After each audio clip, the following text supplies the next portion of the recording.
On va illustrer donc l'interprétation géométrique de l'intégrale par un graphique.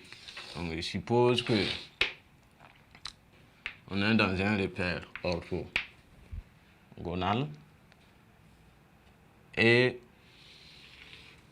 ça c'est la courbe de la fonction à un intervalle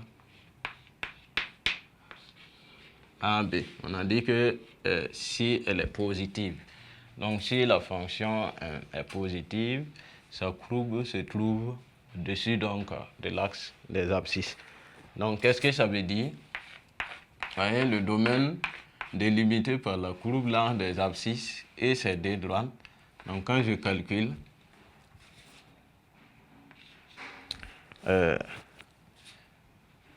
intégrale allant de A à B de f de x d de x multiplié par l'unité d'aire, ça donne l'aire du domaine quadrillé, tout simplement. Donc on va voir maintenant en grand 2 les propriétés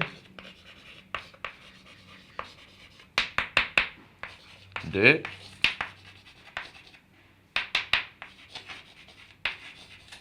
l'intégrale. Donc petit 1, la relation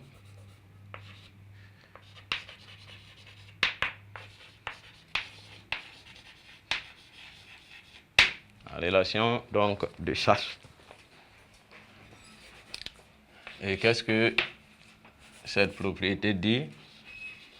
Elle dit que soit f est une fonction continue sur un intervalle I, A, B et C, trois réels de I. Donc, la relation de ça dit que intégrale allant de A à B de f de t, d de t ou f de x, d de x, on peut décomposer en intégrale allant de A à C d'abord, de f de t, d de t, plus intégrale allant de C à B, de f de t, d de t.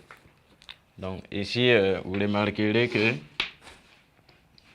la borne supérieure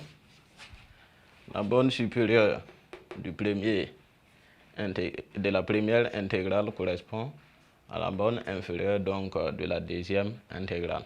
Donc c'est ça la relation de ça. Donc lors du calcul d'intégrale, vous pouvez tout simplement décomposer au besoin votre intégrale pour pouvoir calculer. La deuxième propriété, c'est la linéarité. Donc propriété de linéarité. Donc linéarité donc de l'intégrale. Et qu'est-ce que cette propriété dit? Soit petit f et petit g, deux fonctions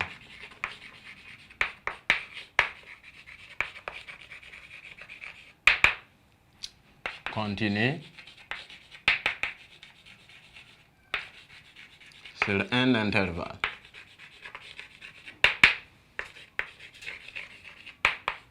I, petit a et petit b, deux réels de I, alpha et bêta,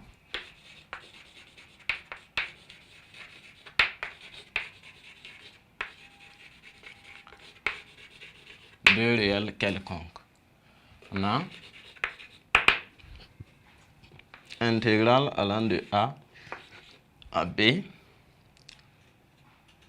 de alpha f plus bêta g de x de dx égale à alpha intégrale allant de A à B de f de x de dx plus bêta intégrale allant de A à B de g de x de dx.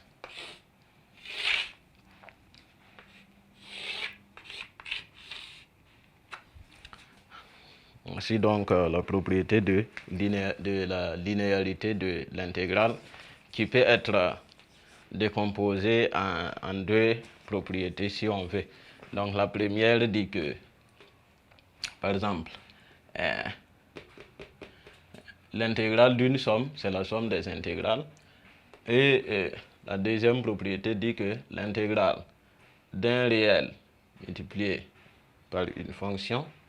Donc je calcule tout simplement l'intégrale et je prends le scalaire là et je multiplie. Donc c'est la même chose.